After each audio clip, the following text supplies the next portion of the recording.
ঘুরিচ্ছেন কেন? মানুষ করে কতদিন থেকে বাবা? 18 বছর। আপনি চালাচ্ছেন এভাবে? একদিন বেটাটা ভাত দিল, 4 বছর হলো মনে করে বেটা কয়টা? বেটা একটাই, ভাত দেয় না। বেটা দেখে না। আপনি এইভাবে মানুষ আছেন? মিথ্যা না বেলা পেন্টিং অবস্থায় বিয়ে করে নিয়ে গেছে, এখন খেলা খেয়ে চলে গেলে হবে। ওষুধ খেলাম লাগে না? ওরে বাবা মেলায় আসছিল, গরু বরকি জমি এক কাটা আসছিল, সব বেঁচেছি। বেঁচে ভালো করে মুখ দিলে তাও ভালো হয়। এখন এখন বিছনাত করে আছে। না, এখন ওষুধ কিনেন কি দিয়ে? এখন এই বসা তুলে ওষুধ কিনি। প্রতিদিনে দাদা ভাত না থাকলে প্রেশারের ওষুধ দেয় না, দিন গেলে 100 টাকা করে আপনি বারশো। কোন জায়গার বাড়ি বলেন তো? ঋষিপাড়া। আমি যেতে পারি আপনার বাড়ি? যান। মানে আমি একটু মানুষের উপকার করার চেষ্টা করি।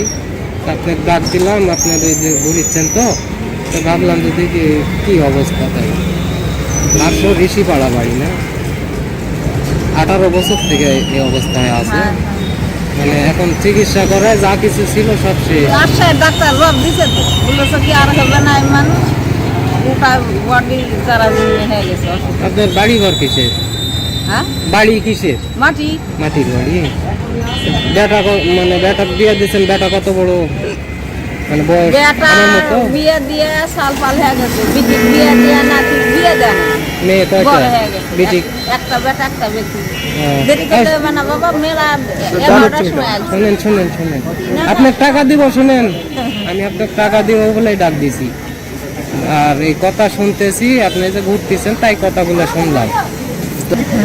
তো আপনার এই চিকিৎসা করতে প্রতিদিন 100 টাকার ওষুধ খাওয়া লাগে।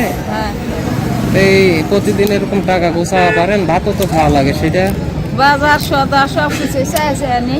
প্রতিদিনে বেড়ান না, ওই খালি শুক্রবারে আর শনিবারে হাটতে। শনিবার 1 মাস হলে হাটতে অসুখ আর আটে গেছে। এই দিয়ে কি আপনার সংসার চলছে কোনোভাবে? কোনোভাবে চলে। চলেন, আপনার কথা শুনেন খারাপই লাগলো। আমি আপনার বাড়িতে কোনো এক সময় যেতেও পারি। যান, অবশ্যই ভালো থাকেন। অবশ্যই যাবেন, যান। ঋষিপাড়া চলছে, যা বলবেন কি ওগুর বাসায় কিনবে, তাহলে দেখা। আচ্ছা ঠিক আছে, ভালো।